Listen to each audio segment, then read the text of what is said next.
At yan, good day na muli mga boss. Honda CR-V nga pala yun ito. At kung makita nyo, yan. Di lang gano'ng kita. Nagpalit na kami ng dalawang engine supports mga boss sa firewall at sa gitna. Yan, di lang gano'ng kita. At yung isa mga boss, kung makita nyo bago na yung sa driver side. Kakapalit ko lang yan ngayon. Kakabalik lang ni sir. Gawa ng kulang yung budget. Dalawa yung napapalitan. At dito yan. May dalawa na siyang engine support na dala, kaya dito yan papalitin natin. Dito na lang na video yung isang engine support kanina. Dito tayo sa driver side mga boss. At sa pagpapalit ng engine support mga boss, mag-jack lang tayo sa ilalim mga boss at sa oil pan. Make sure natin na walang matatamaan at huwag masyadong patalis yung jack natin mga boss.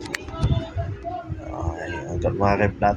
Dito mga boss, madali lang namin pagpapalit nitong engine support na to. Ayan.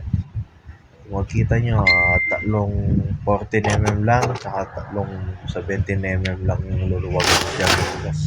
Makakapagpalit na kayo ng engine support. Ayan, panoorin nyo mga boss. Ayan, yan lang naman yan.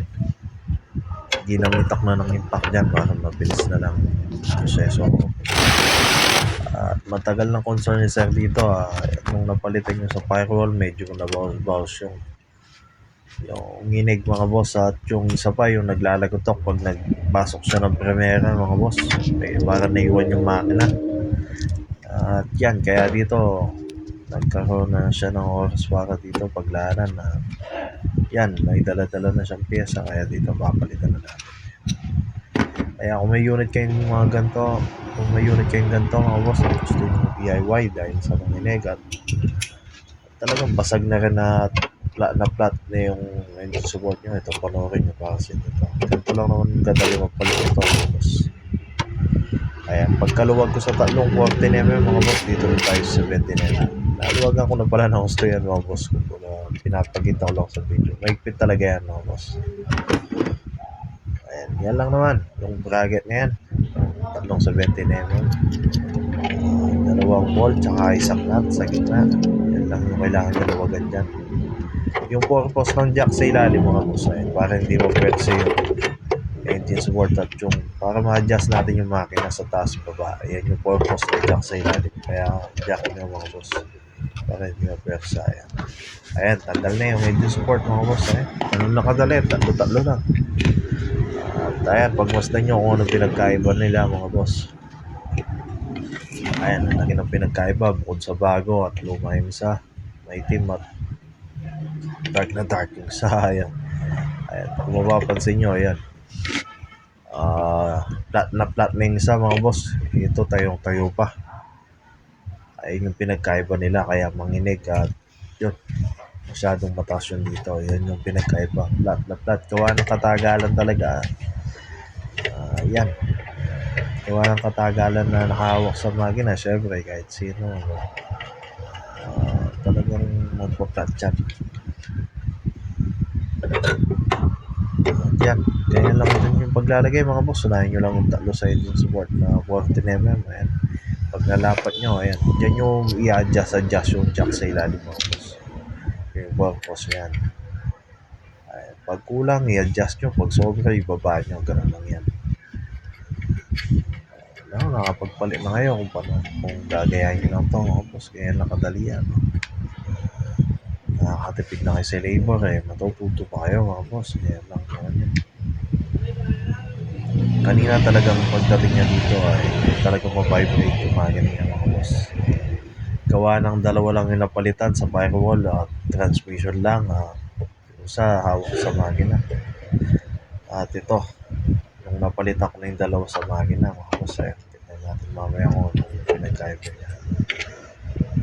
At yan, babalik lang natin yung tatlo mga boss, yung tatlong 17mm tsaka tatlong 14mm. Yan lang yan. Kung paano yung tinanggal, ganoon din ibalik. Ayan, at one hand lang ako dito mga boss. Makihawak pa akong camera dyan pero dito pa yan.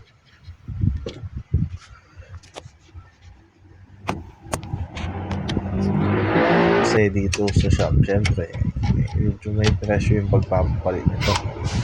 Kaya kung panunurin mo lang to, matutunan tayo. Kung makikita nyo mga tsumaki na mga boss. Ayan,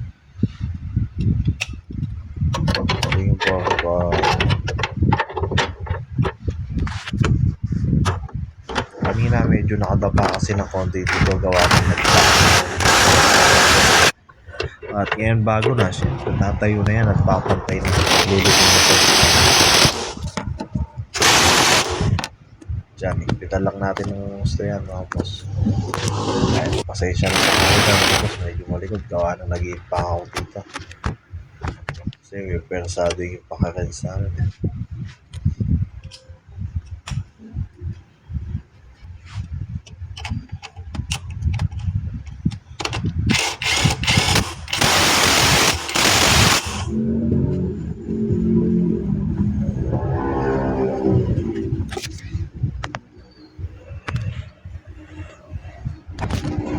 Yan, naigpit ako na lahat. Siyempre naman, double check natin ang power cable yan mga boss. Huwag tayo masyadong magtitiwala sa internet. Ayan, iba pa rin yung manual natin sa huli mga boss. Kita natin at double check natin. Kailangan talaga maigpit dyan dahil sa vibration may tendency maluwag yan pag masyadong medyo maluwag pa yung pagkakaigpit niya. Kaya higpitan natin. Pasensya na sa camera, nandagilid dito gawa ng dalawang kamay na kailangan kong gamitin dito. Persado nito, hindi kailangan ng magulang dito, simpleng higpit lang.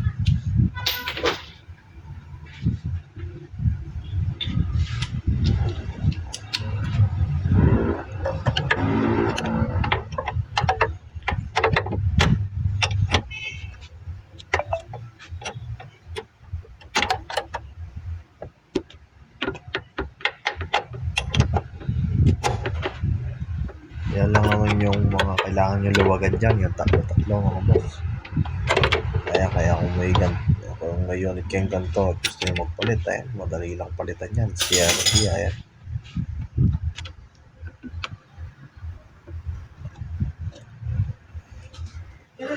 Yan, pag nakikita nyo lang, balik ka lang sa bracket yung bits ng steering pump. Steering fluid, ayan si boss, nakakalbo na yun, nakakalbo. Kasi ano na yung mga boss. Support natin yung napalitan ko kanina, nakikita na lang. Okay, start mo boss. Gawa na nagmamadali lang sa sir, kaya nilagati ko na lang, hindi na nag-video yung isa. At dyan, mga boss, siyempre papay-start natin dyan. Tignan natin kung nandyan pa yung panginig kanina. Na video mga boss.